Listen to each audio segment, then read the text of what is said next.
Hello everyone, welcome to Tara IAS. Think IAS, think Tara. My name is Sairam Sampatrao. ఎలా ఉన్నారు అందరూ? ఈ particular special సెషన్లో UPSC ప్రిలిమ్స్కి one of the most important high yielding theme అయినటువంటి Buddhist and Jain philosophy గురించి కాంప్రహెన్సివ్గా అర్థం చేసుకునే ప్రయత్నం చేద్దాం. I will talk about multiple doctrines associated with Jainism and Buddhism. I will talk about the philosophical concepts and glossary associated with Buddhism and Jainism. జాగ్రత్తగా attention pay చేసి వింటే మీకు ఈ సెషన్ చాలా చక్కగా అర్థమవుతుంది. బట్ ఈ సెషన్లోకి వెళ్ళే ముందు let me ask you one thing. On daily basis ప్రతిరోజు మన యూట్యూబ్ ఛానల్లో అప్లోడ్ చేసుకుంటున్నటువంటి వీడియోస్ వెనుక చాలా ఎఫర్ట్స్ ఉంటాయమ్మా, చాలా హార్డ్ వర్క్ ఉంటుంది. If you really want to acknowledge your efforts, please do hit that big fat like button. Explanation ఎలా ఉందో కామెంట్ చేయండి. మీ ఫ్రెండ్స్ అండ్ ఫెలో ఆస్పిరెంట్స్కి కూడా మన వీడియోస్ని షేర్ చేసే ప్రయత్నం చేయండి. ఛానల్ని ఇంకా సబ్స్క్రైబ్ చేసుకోలేదా? సబ్స్క్రైబ్ చేసుకోండి. తెలుగు రాష్ట్రాల నుంచి UPSC civil service examination prepare అవుతున్న స్టూడెంట్స్ అందరి కోసం మనం చాలా చాలా చాలా మంచి ఇనిషియేటివ్స్తో ముందుకు రాకపోతున్నాం. అసలు సౌత్ ఇండియాలో ఇలాంటి ఇనిషియేటివ్స్ ఒక ఇన్స్టిట్యూషన్ తీసుకొస్తుందా అని మీరు ఆశ్చర్యపోయేలాంటి చాలా ఇనిషియేటివ్స్తో మన ఇన్స్టిట్యూట్ మీ ముందుకు వస్తుంది. So make sure you subscribe to our channel. మరి this Buddhist and Jain philosophy గురించి మాట్లాడే ముందు let me give you some important introduction. జాగ్రత్తగా వినాలి. అరౌండ్ 6th century BC, క్రీస్తుపూర్వం 6వ శతాబ్దంలో there emerged some important heterodox sects in the northern part of India, which was then called as Aryavarta or Brahmavarta or Sapta Sindhu region గా చెప్పడం అనేది జరుగుతుంది. And what was the major reasons behind the emergence of all these heterodox sects? The social, economic and religious circumstances and the changes happened during later Vedic period. మలివేద కాలంలో వచ్చినటువంటి కొన్ని సామాజిక, ఆర్థిక, రాజకీయ, మతపరమైనటువంటి మార్పులు ఏవైతే ఉంటాయో, in reaction to all these changes different heterodox sects ఏవైతే ఉంటాయో ఎమర్జ్ అవ్వడం అనేటటువంటి జరిగింది. For example the rigid Vedic ritualistic practices అవ్వచ్చు. లేటర్ వేదిక్ పీరియడ్లో వైదిక క్రతువులు ఏవైతే ఉంటాయో అవి పెద్ద ఎత్తున మొదలవడంతో సామాన్యుల మీద పెద్ద ఎత్తున ఆర్థిక భారం పడ్డమైనటువంటి జరిగింది. And the orthodox and impractical ideas that emerge during later Vedic period, మలివేద కాలంలో ఏవైతే ఆర్థోడాక్స్ ఐడియాస్ అనేటటువంటి ఎమర్జ్ అవ్వడం అనేది జరిగిందో దాని కారణంగా పీపుల్ చాలా కష్టాల పాలు అవ్వడం అనేది జరిగింది. And the Brahminical dominance as well, బ్రాహ్మణుల ఆధిపత్యం ఏదైతే ఉందో దాని కారణంగా కూడా క్షత్రియాస్ అనేటటువంటి వాళ్ళు బ్రాహ్మణులకు వ్యతిరేకంగా చాలా హెటరాక్స్ సెక్స్ అనేటటువంటివి స్టార్ట్ చేయడం అనేది జరిగింది. ఫర్ ఎగ్జాంపుల్ జైనిజం కి సంబంధించినటువంటి ఆల్ ద తీర్థంకర క్షత్రియులు అండ్ బుద్ధిజం ని స్టార్ట్ చేసినటువంటి సిద్ధార్థ గౌతమ క్షత్రియుడు. So this Brahmanic moral corruption ఏదైతే ఉందో దానికి వ్యతిరేకంగా మల్టిపుల్ హెటరోడాక్స్ సెక్ట్స్ ఏవైతే ఉంటాయో అవి స్టార్ట్ అవ్వడం అనేది జరిగింది. And the rigidity in the cast system as well, వర్ణ సిస్టమ్ ఏదైతే ఉందో అది ఎర్లీ వేదిక్ పీరియడ్లో లిబరల్గా ఉంటే లేటర్ వేదిక్ పీరియడ్కి వచ్చేటప్పటికి రిజిడ్గా మారడం అనేటటువంటి జరిగింది. ఒక పర్టికులర్ వర్ణాకి చెందినటువంటి పర్సన్ వేరే వర్ణాకి చెందినటువంటి పర్సన్ యొక్క బాధ్యతలు నిర్వర్తించకూడదు ఎట్టి పరిస్థితుల్లో అనేటటువంటి మ్యాండేషన్స్ ఆర్ రూల్స్ ఏవైతే ఉంటాయో దానికి వ్యతిరేకంగా ఈ హెటరోడాక్స్ సెక్ట్స్ ఏవైతే ఉంటాయో, డైవర్స్ రిలీజియన్స్ ఏవైతే ఉంటాయో అవి స్టార్ట్ అవ్వడం అనేటువంటిది జరిగిందమ్మా. లేటర్ వేదిక్ పీరియడ్ మలివేద కాలంలో social, economic, political and religious changes ఏవైతే వచ్చినాయో they culminated into the compromise in peace and stability in the region of Aryavarta or Brahmavarta or Sapta Sindhu, that is the northern part of India. దానికి రియాక్షన్గా all these heterodox sects ఏవైతే ఉంటాయో అవి start అవ్వడం అనేటువంటిది జరిగింది. Among all the important heterodox religions that emerged during 6th century BC, two were very important. One is Buddhism and second one Jainism. All the important challenges during later Vedic period ఏవైతే ఉంటాయో వాటిని address చేస్తూ Buddhist and Jain philosophy అనేటటువంటిది ప్రామినెన్స్లోకి వచ్చింది. So all the other varnas, even Kshatriyas, Vaishyas, Shudras ఎవరైతే ఉంటారో వాళ్ళందరూ they patronise these heterodox sects, especially Buddhism and Jainism, and that led to the spread of Buddhism and Jainism not only in the Indian subcontinent but even the rest of the world as well. So with this, let us start our discussion on Buddhist and Jain philosophy. Time and again UPSC is known for asking questions on Buddhist philosophy and Jain philosophy, even the comparison between Buddhist and Jain philosophy, even the basic doctrines or philosophical concepts associated with Buddhist and Jain philosophy, glossary associate with Buddhist and Jain philosophy. So జాగ్రత్తగా attention pay చేసి వింటే మీకు క్లియర్గా this particular session అర్థమవుతుంది. This particular session will act as one stop solution for this particular theme. So attention pages వినండి అమ్మా. వీలైతే ఈ సెషన్ని కూడా 1.5x స్పీడ్లో కానీ లేకపోతే 1.25x స్పీడ్లో కానీ వాచ్ చేసే ప్రయత్నం చేయండి. So that you can save your time and దాంతోపాటు మీకు better and optimum class experience కూడా ఉంటుంది. జాగ్రత్తగా వినాలి, క్లియర్గా ఎక్స్ప్లెయిన్ చేస్తాను. So now let us look at the basic doctrines of Buddhism.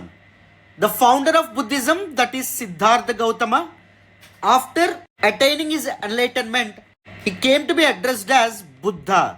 Buddha simply mean a learned man అని చెప్పి అర్థం, a learned soul అని చెప్పి అర్థం. Gautama Buddha through many of his sermons, ఆయన చాలా ఉపన్యాసాల్లో ద బేసిక్ డాక్ట్రైన్స్ అబౌట్ బుద్ధిజంని చాలాసార్లు టీచ్ చేయడం అనేది జరిగింది. అందులో 2 important doctrines, one is the 4 noble truths and second one వచ్చేసి 8-fold path. And mind you there was an intricate connection between the 4 noble truths as well as 8-fold path అని చెప్పి, అష్టాంగ మార్గ ఆఫ్ బుద్ధిజం అని చెప్పి మనం అర్థం చేసుకోవచ్చు. What exactly were these 4 noble truths of Buddhism? బౌద్ధ మతానికి సంబంధించినటువంటి 4 ముఖ్య సత్యాలు ఏంటి, బుద్ధుడు ఏ విధంగా చెప్పడం అనేది జరిగింది? The first important noble truth, that is dukkha. The literal meaning of dukkha is suffering or unsatisfactoriness అనే విధంగా చెప్పొచ్చు. And this concept of dukkha surrounds around in important truth, that is the truth of suffering. బుద్ధుడు ఈ ప్రపంచం అంతా దుఃఖమయం అని చెప్పి చెప్తారు. This world is full of suffering అని చెప్పి చెప్తారు. The primary sublime truth admits that we all experience suffering. మనందరం మన జీవిత కాలంలో ఎయిదర్ ఫిజికల్ ఆర్ ఎమోషనల్ యాంగ్విష్ని మనం ఎక్స్పీరియన్స్ చేస్తాం. Buddha actually understood that suffering is a necessary component of human existence. మనిషి ఉన్నాడంటే ప్రతి మనిషికి దుఃఖం అనేటటువంటిది, విచారం అనేటటువంటి తప్పకుండా ఉంటుంది. Either it is physical suffering are emotional suffering, ఏదో ఒకటి ఉంటుంది. ఎప్పుడైతే ఆ దుఃఖానికి గల రూట్ కాజ్, ఆరిజిన్స్ అనేటటువంటి మనం ఐడెంటిఫై చేస్తామో అప్పుడే ఈ దుఃఖాన్ని, విచారాన్ని మనం ఓవర్కమ్ చేయొచ్చు అని చెప్పి బుద్ధ తన ఫస్ట్ నోబుల్ ట్రూత్లో భాగంగా చెప్పడం అనేటువంటిది జరిగింది. And the second noble truth, that is samudaya, that is the origin of suffering. ఇంతకీ ఈ దుఃఖానికి కారణం ఏంటి? అకార్డింగ్ టు బుద్ధ, కోరికలే ఈ దుఃఖానికి కారణం అని చెప్పి ఆయన చెప్తాడు. The truth of the origin of suffering according to Buddha, cravings and desires are the leading causes of suffering. మన కోరికలు ఏవైతే ఉంటాయో, మన వాంఛలు ఏవైతే ఉంటాయో, మన ఎక్స్పెక్టేషన్స్ ఏవైతే ఉంటాయో అవే దుఃఖానికి కారణం అని చెప్పి బుద్ధుడు చెప్పడం అనేటువంటిది జరుగుతుంది. ఆర్ కాన్స్టెంట్ వాట్స్, మనం ఒక కోరిక తీరితే ఇంకొక కోరిక వెళ్తాం, ఆ కోరిక తీరితే ఇంకొకటి కావాలనుకుంటాం, అది తీరితే ఇంకొకటి కావాలనుకుంటాం. This constant pileup of our wants ఏవైతే ఉంటాయో అండ్ అటాచ్మెంట్స్ ఏవైతే ఉన్నాయో, they actually result in unhappiness, unsatisfactoriness and suffering and discontentment అని చెప్పి బుద్ధ చెప్పడం అనేటువంటి జరుగుతుంది. And only if you can master this disassociationness, అంటే ఈ కోరికలకి అసోసియేట్ అవ్వకుండా ఎప్పుడైతే ఉంటావో అప్పుడే నువ్వు దుఃఖాన్ని జయించగలవు అని చెప్పి బుద్ధ మనకి చెప్పడం అనేటువంటిది జరిగిందమ్మా. And the third important noble truth వచ్చేసి nirodha, that is the cessation of suffering. దుఃఖం ఏదైతే ఉందో దాని యొక్క సంఖ్యల నుంచి మనిషి బయటపడాలంటే, సఫరింగ్ నుంచి ఫ్రీ అవ్వాలంటే మనం మన కోరికలు జయించడం వెరీ వెరీ ఇంపార్టెంట్ అని చెప్పి థర్డ్ నోబుల్ ట్రూత్లో భాగంగా బుద్ధ చెప్పడం అనేది జరిగింది.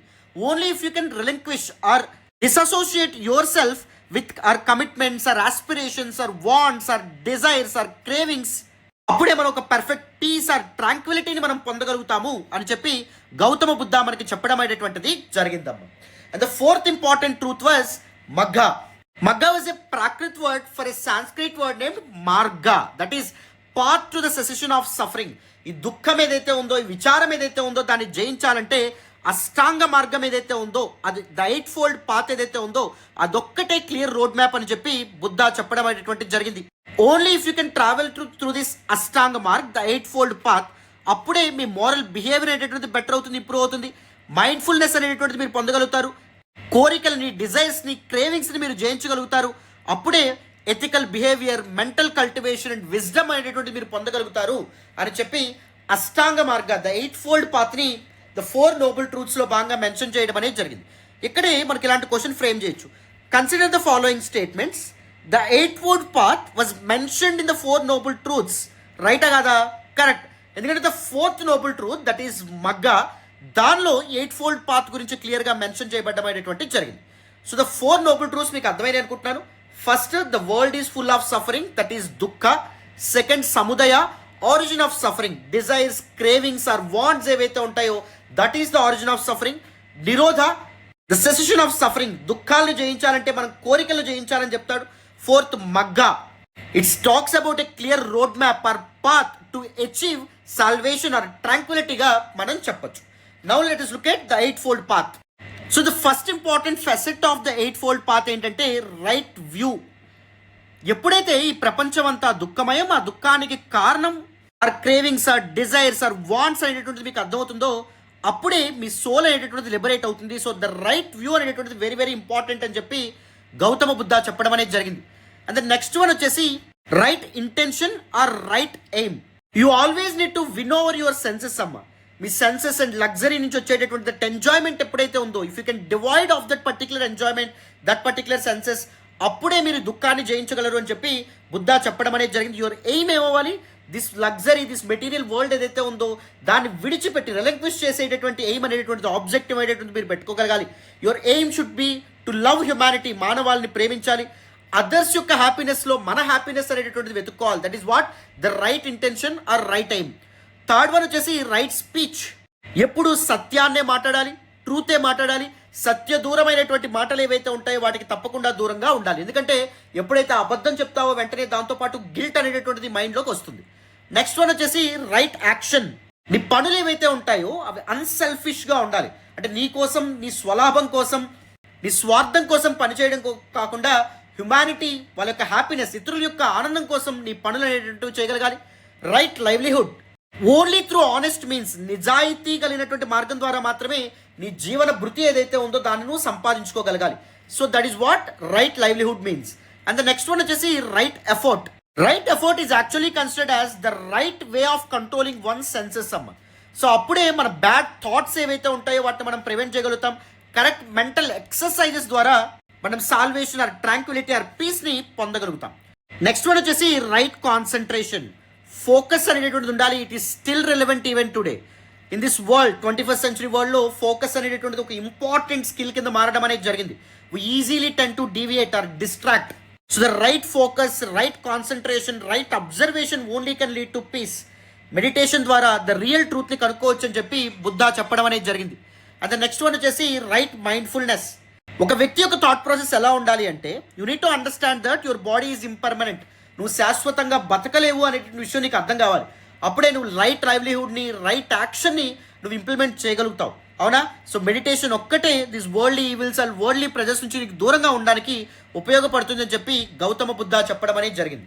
So the 8-fold path that can help you to secede from the suffering ఏంటి అంటే, one is the right view, second one right intention, third one right speech, fourth one right action, fifth one right livelihood, sixth one right effort, seventh one right concentration, eighth one right mindfulness అమ్మ. Clarity వచ్చిందని అనుకుంటున్నాను, అందరికీ క్లియర్గా ఇక్కడ వరకు అర్థమైందని అనుకుంటున్నాను. Now let's look at the basic doctrines of Jainism. So now Jainism, if you look at Jainism and the foundational principles of Jainism, the foundational roots of Jainism, Jainism was founded by 24 important teachers, noble teachers. వాళ్ళనే తీర్థంకరాస్గా చెప్పడం అనేటువంటి జరుగుతుంది. తీర్థ అంటే మోక్ష. According to Jain principles, all the human beings will experience, all the souls can experience two important worlds, two important lives. One is the life that we are experiencing now, that is the material world ఏదైతే ఉందో అది. And the second one వచ్చేసి తీర్థ are మోక్ష. So ఇక్కడ నుంచి material world నుంచి తీర్థ లేదా మోక్షానికి వంతెన వేసినటువంటి వాడు, బ్రిడ్జ్ కింద యాక్ట్ చేసేటటువంటి వాడే తీర్థంకర కింద మనం చెప్పొచ్చు. మొత్తం 24 గ్రేట్ టీచర్స్ ఉన్నారు. అందులో the true founder of Jainism కింద మనం the 24th Tirthankara Mahavir are వర్ధమాన మహావీరాని చెప్పడం అనేది జరుగుతుంది. And if you look at the basic doctrines of Jainism, the first important thing వచ్చేసి pancha mahavratas, that is 5 O's of జైనిజంగా మనం చెప్తాం. అందులో మొదటిది వచ్చేసి అహింస, నాన్ వైలెన్స్. జైనిజంలో స్ట్రిక్ట్ నాన్ వైలెంట్ ప్రిన్సిపల్స్ని ఫాలో అవ్వడం అనేది జరుగుతుంది. అంటే ఎట్టి పరిస్థితుల్లో కూడా నీకు తెలిసైనా తెలియకైనా నువ్వు ఏ ఒక్క యానిమల్ని కానీ ఏ ఒక్క లివింగ్ బీయింగ్ని కానీ హార్మ్ చేయకూడదు అని చెప్పి జైనిజం చెప్పడం అనేది జరుగుతుంది. నెక్స్ట్ వచ్చేసి ట్రూత్, దట్ ఈస్ సత్య, ఎల్లప్పుడూ నిజమే పలకాలనేటువంటి భావన. మూడవది వచ్చేసి బ్రహ్మచర్య, సెలబసీ కింద చెప్పడం అనేది జరుగుతుంది. This was actually introduced by Vardhamana Mahavira. And next one వచ్చేసి aparigraha, non acquisition or non possession. You must be free from all the worldly pleasures. You must relinquish everything that is that is you are thinking that is yours. నీది అనుకున్నటువంటి నువ్వు అన్నిటినీ నువ్వు విడిచిపెట్టేయాలనే భావన. Next one వచ్చేసి asteya, that is no stealing, దొంగతనం చేయకూడదు అనేటటువంటి భావన. These are 5 important words of Jainism. వీటిలో వర్ధమాన మహావీర ఇంట్రడ్యూస్ చేసినటువంటి ఇంపార్టెంట్ మహావ్రత ఏంటి అంటే దట్ ఈస్ బ్రహ్మచర్య అమ్మ, the celibacy, right, very important. And the second important basic doctrine of Jainism ఏంటి అంటే త్రిరత్నాస్ లేదా రత్నాత్రయ అనే విధంగా చెప్పడం అనేది జరుగుతుంది. త్రయ అంటే three ratnas, 3 jewels of Jainism కింద కూడా మనం చెప్తాం. According to Jain philosophy, if a person want to achieve nirvana or moksha, he must lead a life of purity, virtue and renunciation. పవిత్రమైనటువంటి జీవితాన్ని గడపాలి, ధర్మబద్ధమైనటువంటి జీవితాన్ని గడపాలి. అండ్ తనకున్నటువంటి వరల్డ్లీ ప్రెజర్స్ ఏవైతే ఉంటాయో వాటిని రిలంక్విష్ చేయాలి, విడిచిపెట్టాలి, పరిత్యజించాలి అని చెప్పి జైనిజం చెప్పడం అనేది జరుగుతుంది. ఎప్పుడు అలాంటి జీవితం గడుపుతావు? By only following these triratnas or ratnatraya or 3 జ్యువెల్స్గా మనం చెప్తాం. ఫస్ట్ వన్ వచ్చేసి ఈ త్రిరత్నాస్ని మీరు కేఎఫ్సీగా దృష్టిలో పెట్టుకోవచ్చు, కేఎఫ్సీగా గుర్తుపెట్టుకోవచ్చు. Right knowledge, right faith and right conduct అమ్మ. ఓకేనా? జాగ్రత్తగా వినండి, త్రిరత్నాస్ గురించి కూడా మనం డీటెయిల్డ్గా మాట్లాడదాం. ఫస్ట్ వన్ వచ్చేసి రైట్ ఫెయిత్, దట్ ఈస్ సమ్యక్ దర్శన, right view or right belief కింద కూడా చెప్పడం అనేది జరుగుతుంది. It's the right perception. Things ఏవైతే ఉంటాయో వాటి ఎలా ఉన్నాయో అలాగే చూడాలి. You must avoid perceptions or superstitions. మూఢనమ్మకాలకి దూరంగా ఉండాలి. ద రియల్ ట్రూత్ ఏదైతే ఉందో దాన్ని నువ్వు అర్థం చేసుకోవాలి అనేటువంటి భావన. నెక్స్ట్ వన్ వచ్చేసి సమ్యక్ జ్ఞాన, that is right knowledge. You definitely need to have accurate and sufficient knowledge of real universe and this knowledge should be accompanied by right mental attitude. నీకు ఉన్నటువంటి జ్ఞానాన్ని సరైనటువంటి తరహాలో నువ్వు ఉపయోగించగలగాలి. థర్డ్ వన్ వచ్చేసి సమ్యక్ చరిత, రైట్ కండక్ట్ కింద చెప్పడం అనేది జరుగుతుంది. ఎవరైతే right view or right belief or right faith and right knowledge అనేటటువంటి సంపాదించుకుంటారో ఆటోమేటిక్గా రైట్ కండక్ట్తో వాళ్ళు ప్రవర్తిస్తారు అనేటువంటి భావన. ఎథికల్ మీన్స్ ద్వారా నీ లైఫ్ అనేటువంటిది నువ్వు లీడ్ చేయాలి అనేటువంటి భావన. అదర్ లివింగ్ థింగ్స్ ఏవైతే ఉంటాయో వాటిని హార్మ్ చేయకూడదు. Impure attitudes, thoughts and believes ఏవైతే ఉంటాయో వాటికి దూరంగా ఉంటూ నీ జీవితం ఏదైతే ఉందో ఎథికల్ ప్రిన్సిపల్స్ మీద నువ్వు గడపాలనేటువంటి భావన సమ్యక్ చరిత, రైట్ కండక్ట్ కింద మనం చెప్పడం అనేటువంటిది జరుగుతుందమ్మా. So 2 important doctrines, one is పంచమహావ్రతాస్, నెక్స్ట్ వన్ వచ్చేసి రత్నాత్రయ, that is the 3 jewels of జైనిజంగా మనం చెప్తాం. So now, if you look at the concept of belief in soul, how these two, that is Buddhism and Jainism, differ with each other. Buddhism చూస్తే denies the concept of self or jiva or soul or atma అని చెప్పి మనం అర్థం చేసుకోవచ్చు. And it proposes the concept of no self, నువ్వు అనేటువంటి వాడు అసలు ఉండవు అనే భావాన్ని బుద్ధిజం చెప్పడం అనేది జరుగుతుంది. Buddhism doesn't believe in transmigration of the soul either. So మనిషికి మరో జన్మ అనేటువంటిది ఉంటుంది, ఆత్మ ఇంకొక లివింగ్ బీయింగ్లోకి వెళ్తుందనే భావాన్ని బుద్ధిజం కంప్లీట్గా రిజెక్ట్ చేస్తుంది, డినై చేస్తుంది. వెరాజ్ జైనిజం ఏదైతే ఉందో that believes in the existence of eternal జీవా ఆర్ సోల్ ఆర్ ఆత్మ ఏదైతే ఉందో that will be eternal, for ever ఉండడం అనేది జరుగుతుంది. Every living thing or non living థింగ్కి ప్రతి ఒక్కదానికి సోల్ అనేటువంటిది ఉంటుందనే భావన జైనిజం చెప్తుంది. It's a previous year question అమ్మ. ఈవెన్ ఫర్ ఎగ్జాంపుల్ నా చేతిలో ఉన్నటువంటి ఐప్యాడ్, లేకపోతే నా పైన ఉన్నటువంటి ఎయిర్ కండిషనర్, నేను వేసుకున్నటువంటి బట్టలు, ప్రతి living and non living thing కూడా సోల్ ఉంటుందని చెప్పి జైనిజం భావిస్తుంది. And the believe in transmigration of the soul అనేటువంటిది ఒక బాడీ నుంచి ఇంకొక బాడీకి మైగ్రేట్ అవుతుంది అని జైనిజం చెప్పడం అనేది జరుగుతుంది. The basic principles, the basic differences between Buddhism and Jainism with respect to belief in soul మీకు అర్థమైందని అనుకుంటున్నాను. Now let us look at non violence doctrine. Buddhism ఏం చెప్తుంది నాన్ వైలెన్స్ గురించి? It actually takes a moderate path, middle path to non violence. Of course Buddhist philosophy violence ని prohibit చేసినప్పటికీ Jainism అంత strict మాత్రం కాదు. For example if even permits eating animal flesh, so animal ఫ్లెష్ని తినొచ్చు అని Buddhism చెప్తుంది. If necessary, లేకపోతే local డీట్లో బాగా ఉంటుంది, కల్చర్లో అది బాగా ఉంటుంది, తినొచ్చు అని చెప్పి బుద్ధిజం చెప్తుంది. వేరే జైనిజం ఏదైతే ఉందో స్ట్రిక్ట్ నాన్ వైలెన్స్ని పాటించడం అనేది జరుగుతుంది. మనం 5 O's ఆఫ్ జైనిజంలో అహింస అనేటటువంటిది, నాన్ వైలెన్స్ అనేటువంటిది ఒక ఇంపార్టెంట్ థింగ్ కింద మనం మాట్లాడడం అనేది జరిగింది. దాన్ని స్ట్రిక్ట్గా జైన్ ఫాలోవర్స్ ఎవరైతే ఉంటారో వాళ్ళు ఫాలో అవుతారు. జైన్ వెజిటేరియనిజం అనేటువంటిది ఒక important concept. It is based on the idea that no animal should be harm, ఏ జంతువుకు కూడా హాని జరగకూడదు అనే భావనని జైనిజం క్యారీ చేస్తుంది. They also prohibit agriculture because they believe that it can kill insects and pests as well. Agriculture productivity కోసం తప్పకుండా ఏం చేస్తారు, ఫెర్టిలైజర్స్ లాంటివి వాడతారు. దాని కారణంగా ఇన్సెక్ట్స్ అండ్ పెస్ట్స్ ఏవైతే ఉంటాయో అవి చచ్చిపోతాయి. సో నేచర్ మనకి మామూలుగా సాధారణంగా ఏదిస్తే దాన్ని మాత్రమే మనం స్వీకరించాలి అనే భావాన్ని జైనిజం ఏదైతే ఉందో అది క్యారీ చేయడం అనేది జరుగుతుందమ్మా. The fundamental difference between Buddhist and Jain philosophy with respect to non violence, the concept of non violence మీకు అర్థమైందని అనుకుంటున్నాను. సో నెక్స్ట్ చూడాలి. అండ్ నెక్స్ట్ వచ్చేసి సాల్వేషన్. దీని నిర్వాణ ఆర్ మోక్ష కింద కూడా చెప్పడం అనేది జరుగుతుంది. ద ఎటర్నల్ వరల్డ్కి ఎలా రీచ్ అవ్వచ్చు అనే దా విషయంలో బుద్ధిజం ఏం చెప్తుందో చూడండి. బుద్ధిజం అడ్వైజెస్ ఇట్స్ ఉపాసకాస్, the followers of Buddhism, to follow the middle path, that is the Madhyamika వాత్ టు అటైన్ సాల్వేషన్. నువ్వు స్ట్రిక్ట్ పెనాస్ని నువ్వు ఇది అవ్వక్కర్లేదు, స్ట్రిక్ట్గా ఫాలో అవ్వక్కర్లేదు సాల్వేషన్ అనేటువంటిది అచీవ్ చేయడానికి చెప్పి బుద్ధిజం చెప్తుంది. ఒక సాధారణ వ్యక్తి కూడా తన వరల్డ్లీ డిజైర్స్ ఏవైతే ఉంటాయో వాటి మీద ఎక్కువ అటాచ్మెంట్ పెట్టుకోకుండా ఇగ్నోరెన్స్ ఏదైతే ఉందో దాన్ని ప్రివెంట్ చేస్తూ, ఎలిమినేట్ చేస్తూ సాల్వేషన్ నిర్వాణాన్ని రీచ్ అవ్వచ్చు అని చెప్పి బుద్ధిజం చెప్తుంది. It is possible for both men and women to attain salvation అని చెప్పి బుద్ధిజం చెప్పడం అనేది జరుగుతుంది.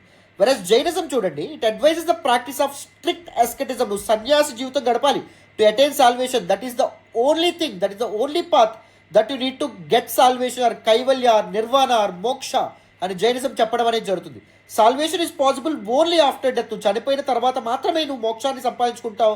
సో సాల్వేషన్కి సల్లేఖన అనేటువంటి ఒక ఇంపార్టెంట్ పాత్. నువ్వు బతికుండగానే నిద్రాహారాలు తిండి మానేసి నీ యొక్క శరీరాన్ని కుల్లబెట్టుకొని చనిపోవడం, అప్పుడే నీకు సాల్వేషన్ వస్తుంది. ద స్ట్రిక్ట్ ఎస్కెటిజం, సన్యాస జీవితం ద్వారా మాత్రమే నువ్వు మోక్షాన్ని సాధించుకోగలవని చెప్పడం అనేది జరుగుతుంది. According to Jainism, women and male house holds cannot attain salvation. సామాన్య గృహస్థులు అండ్ దాంతోపాటు మహిళలు సాల్వేషన్ లేదా మోక్షాన్ని అచీవ్ చేయలేరు. ఓన్లీ జైన సన్యాసులు ఎవరైతే ఉంటారో వాళ్ళు మాత్రమే సాల్వేషన్ని అచీవ్ చేయగలుగుతారని చెప్పి జైనిజం చెప్పడం అనేది జరుగుతుందమ్మా. Now let us look at the existence of God. Buddhism ఏం చెప్తుంది ఈ విషయంలో? The Buddha neither accepted nor rejected the existence of God. దేవుడు ఉన్నాడని చెప్పలేదు, దేవుడు లేడు అని కూడా చెప్పలేదు. It was more concerned about individuals, వ్యక్తులు వాళ్ళ యొక్క దుఃఖం, వాళ్ళు ఫేస్ చేస్తున్నటువంటి ఛాలెంజెస్, వాళ్ళ యొక్క యాక్షన్స్, వాటి మీదే బుద్ధిస్ట్ టీచింగ్స్ అనేటటువంటివి సరౌండ్ అవుతాయి. Versus Jainism recognizes the existence of God. దేవుడు ఉన్నటువంటి భావన జైనిజంలో ఉండమనేది జరుగుతుంది. ఫర్ ఎగ్జాంపుల్, జైనిజంలో చాలామంది దేవతల్ని, దేవుల్ని మనం చూడొచ్చు. ఇంక్లూడింగ్ ద బ్రాహ్మణికల్ గాడ్స్ ఎవరైతే ఉంటారో వాళ్ళని కూడా వర్షిప్ చేయడం అనేటువంటి జరుగుతుంది జైనిజంలో. Now let us look at the concept of karma. Buddhism విషయానికి వచ్చేటప్పటికీ ద కాన్సెప్ట్ ఆఫ్ కర్మాలా is highly valued in Buddhism. కర్మ అనేటువంటి కాన్సెప్ట్ని బుద్ధిజం ఎక్కువ విలువ ఇవ్వడం అనేటువంటి జరుగుతుంది. According to this doctrine of karma, it states that past actions determine the present. నీ యొక్క పనులు ఏవైతే ఉంటాయో, గతంలో నువ్వు చేసినటువంటి పనులు నీ ప్రస్తుత జీవితాన్ని ప్రభావితం చేస్తాయి అని చెప్పి బుద్ధ చెప్పడం అనేది జరిగింది. And even Jainism also believe in karma. Even చెప్పాలంటే the origins of this Swastik symbol ఏదైతే ఉందో, no, that can trace back to Jainism itself. This swastik symbol itself was a proponent of karma actually. According to Jains, karma is a real substance that permeates the entire universe. So ఈ ప్రపంచం మొత్తం నువ్వు చేస్తున్నటువంటి పనులు ఏవైతే ఉంటాయో వాటిని చూస్తుంటుంది. The actions of the soul draw karma particles to the soul. నీ యొక్క పనులు ఏవైతే ఉంటాయో వాటిని బేస్ చేసుకుని యూనివర్స్లో ఉండే కర్మ పార్టికల్స్ ఏవైతే ఉంటాయో వాటిని నువ్వు అట్రాక్ట్ చేస్తావు. సో దట్ నీ నెక్స్ట్ లైఫ్ ఏదైతే ఉందని కన్ఫామ్గా తప్పకుండా ఇంపాక్ట్ అవుతుందని చెప్పి జైనిజం భావించడం అనేటువంటిది జరుగుతుందమ్మా. క్లారిటీ వచ్చిందనే అనుకుంటున్నాను. Now let us look at some philosophical concepts of Buddhism. The philosophy of Buddhism surrounds around Madhyamikavada, that is middle path. దీన్ని శూన్యవాద అనేటువంటి పేరుతో కూడా పిలుస్తారు. ద డాక్ట్రైన్ ఆఫ్ ఎంప్టీనెస్ అనేటువంటి పేరుతో కూడా పిలుస్తారు. And is actually systemized by Nagarjuna, a 2nd century Buddhist monk. So this middle path ఏదైతే ఉందో, దిస్ శూన్యవాద ఏదైతే ఉందో, ద మిడిల్ పొజిషన్ ఏదైతే ఉందో, it rejects the extreme metaphysical positions of is and is not. అంటే ద ట్రూత్ విల్ డిఫర్ అనే విధంగా Buddhism చెప్పడం అనేటువంటి జరుగుతుంది. For example, Sairam sir is a loving person, Sairam sir is not a loving person. ఈ extreme things ఏవైతే ఉంటాయో వాటిని ఎప్పుడు నమ్మకూడదు. Sairam sir may be a loving person, may not be a loving person. Sairam sir may not be a loving person are may be a loving person. So this extremes ఏవైతే ఉంటాయో అవి reject చేయబడాలి అని చెప్పి చెప్పడం అనేది జరుగుతుంది. ఆఫ్ కోర్స్ బుద్ధిస్ట్ ఫిలాసఫీ యొక్క ఇంపార్టెంట్ క్రిటిసిజం ఏంటి అంటే, ద ఎంపరిసిజం ఏదైతే ఉందో అండ్ రేషనాలిటీ ఏదైతే ఉందో రిజెక్ట్ చేస్తుంది. అంటే యాజ్ ఇట్ ఈస్గా ట్రూత్ ఏదైతే ఉందో దాన్ని రిజెక్ట్ చేయడం అనేది జరుగుతుంది. There will always be a middle position or middle path అనే విధంగా బుద్ధిజం చెప్పడం అనేది జరుగుతుంది. But this particular Madhyamikavada aligns with the golden mean concept of Aristotle. మనం దీని ఎథిక్స్లో మనం మాట్లాడతాం. అరిస్టాటిల్ ఏం చెప్పడం అనేది జరుగుతుందంటే ఎక్స్ట్రీమ్స్కి ఎప్పుడు వెళ్ళకూడదు. ఫర్ ఎగ్జాంపుల్ కోవర్డినెస్ అనేటువంటిది ఉండేది అండ్ రెక్లెస్నెస్ అనేటువంటిది ఉంటుంది. ఈ మధ్యలో నువ్వు ఉండాలి. నువ్వు పిరికి పందులాగా ఉండకూడదు, రెక్లెస్నెస్ కూడా నీకు ఉండకూడదు. నువ్వు మధ్యలో ఏం చేయాలి? కరేజ్ అనేటువంటి చూపించాలి. ధైర్యం ఏదైతే ఉందో చూపించి క్యాలిక్యులేటెడ్గా నీ అడుగులు ఏవైతే ఉంటాయో వాటిని ముందుకు వేయాలి అని చెప్పి ది గోల్డెన్ మీన్ ప్రిన్సిపల్ ఏదైతే ఉందో చెప్పడం అనేది జరుగుతుంది. సేమ్ బుద్ధిజం కూడా అంతే. నువ్వు ఎక్స్ట్రీమ్ విషయాలు ఏవైతే ఉంటాయో అవి పట్టించుకోక్కర్లేదు, బట్ మిడిల్ పాత్ ఏదైతే ఉందో దాన్ని నువ్వు ఫాలో అవ్వాలని చెప్పి బుద్ధిజం చెప్పడం అనేటటువంటిది జరుగుతుంది. That becomes the no position that is transcendental and inexpressible and that use the word shunyata to explain. That is the doctrine of emptiness. ప్రతిదీ ఎంప్టీ అమ్మ. There is nothing like a metaphysical position, a metaphysical object, a metaphysical conclusion. Your judgment can always fail అనే విషయం ఏదైతే ఉందో అది మీరు గమనించాలనే విధంగా Buddhism యొక్క మాధ్యమిక వాద, ద మిడిల్ పాత్ ఏదైతే ఉందో చెప్పడం అనేటువంటిది జరుగుతుంది. Now let us look at the philosophical concepts of Jainism. First one వచ్చేసి Anekantavada. That is the doctrine of pluralism or doctrine of manyness కింద చెప్పడం అనేది జరుగుతుంది. According to this, a thing can have infinite number of unique characteristics. ఒక సోల్కి కానీ ఒక thing కానీ చాలా క్యారెక్టరిస్టిక్స్ అనేవి ఉంటాయి. So whatever the judgments that you have అవన్నీ రైట్ అవ్వచ్చు, తప్పవచ్చు అనేటటువంటి భావన. It emphasizes how complex and multifaceted ultimate truth and reality are, which is the theory of plurality. So నువ్వు ఏదైతే ట్రూత్కి ఒక పర్టికులర్ క్యారెక్టరిస్టిక్స్ని ఆపాదిస్తున్నావో దాంతోపాటు మెనీ క్యారెక్టరిస్టిక్స్ అనేటటువంటి ఉండొచ్చు అనేటటువంటి భావనే Anekantavada, the theory of manyness, the doctrine of ప్లూరలిజంగా మనం చెప్పొచ్చు. అండ్ నెక్స్ట్ వన్ వచ్చేసి Syadvada. If you look at the etymology of this word Syadvada, it originated from a Sanskrit word named syat that simply mean maybe అని చెప్పే అర్థం. It holds that all judgments are conditional and valid only under specific circumstances, senses or conditions. For example, ఒక famous illustration ఉంటుంది. So ఇలా 6 ఉంటుంది, ఇక్కడ ఒక person ఉంటాడు, ఇక్కడ ఒక పర్సన్ ఉంటాడు. ఇతనికి ఎలా కనిపిస్తుంది? ఇది 6 లాగా కనిపిస్తుంది. ఇతనికి ఎలా కనిపిస్తుంది? 9 లాగా కనిపించడం అనేది జరుగుతుంది. నువ్వు ఉన్న పొజిషన్ బట్టి, ఎన్విరాన్మెంట్ బట్టి నీ పెర్సెప్షన్ అనేటటువంటిది చేంజ్ అవుతుంది అనే భావన. ఒక పర్టికులర్ ట్రూత్ని, that is naya, you can view it in countless aspects, countless ways, చాలా మార్గాలు నువ్వు దాన్ని చూడొచ్చు అని చెప్తుంది. ఫర్ ఎగ్జాంపుల్ ఇక్కడ ఉన్నటువంటి ఇల్లుస్ట్రేషన్ చూడండి. ఇక్కడ the truth is an elephant, but కానీ ఇక్కడ ఉన్నటువంటి వ్యక్తికి తోక ఎలా కనిపిస్తుంది? ఒక రోప్ అనుకుంటున్నాడు ఆయన. ఇక్కడ ఉన్న వ్యక్తికి వాల్ అనుకుంటున్నాడు ఆయన, what ever the body of elephant ఏదైతే ఉందో అది. అండ్ ఇక్కడ ఒక ఆవిడ ఉంది, ఇక్కడ ఉన్నటువంటి ఇదేదైతే ఉందో కాలు ఏదైతే ఉందో దాన్ని ట్రీ అనుకోవచ్చు, రైట్? అండ్ ఈ తొండం ఏదైతే ఉందో దాన్ని స్నేక్ అనుకుంటున్నాడు. అండ్ ఇక్కడ ఏవైతే ఉన్నాయో దీస్ యునో ఎలిఫెంట్ ట్రంక్ ఏదైతే ఉందో వాటిని స్పియర్స్ అనుకుంటున్నాడు ఆయన. అండ్ పైన ఉన్నటువంటి వ్యక్తి ఎవరైతే ఉన్నారో ఏని యొక్క చెవులను పట్టుకొని ఫ్యాన్ అనుకుంటున్నాడు. So there will be countless views to view something. ఒక దాన్ని నువ్వు ఎన్ని విధాలుగా అంటే అన్ని విధాలుగా చూడొచ్చు అనేటటువంటి భావనని దిస్ శద్వాద ఏదైతే ఉందో చెప్పడం అనేటువంటిది జరుగుతుందమ్మా, right? All the important terminologies and philosophical facets of both Jainism and Buddhism మీకు అర్థమైందని అనుకుంటున్నాను. ప్రీవియస్ ఇయర్ క్వశ్చన్స్ మీరు అన్ని సాల్వ్ చేయగలుగుతారు, especially with respect to Jain and Buddhist philosophy. And దాంతోపాటు ఇంపార్టెంట్ కీవర్డ్స్ సంబంధించి మీకు ప్రిలిమ్స్లో ఎగ్జామ్లో ఏ క్వశ్చన్ వచ్చినా మీరు ఆన్సర్ చేయగలుగుతారు చాలా ఈజీగా, రైట్? డన్ అన్న. Thank you so much for all the support and all the love so far. మళ్ళీ చెప్తున్నాను, ఆల్ దీస్ వీడియోస్ వెనక చాలా ఎఫర్ట్స్ ఉంటాయి, చాలా హార్డ్ వర్క్ ఉంటుంది. If you really want to acknowledge your efforts, please do hit that big fat like button. Explanation ఎలా ఉందో comment చేయండి. మీ ఫ్రెండ్స్ అండ్ ఫెలో ఆస్పిరెంట్స్ కూడా మన వీడియోస్ని షేర్ చేసే ప్రయత్నం చేయండి. Thank you so much once again. మళ్ళీ నెక్స్ట్ క్లాస్లో కలుద్దాం. బాయ్ నాన్న.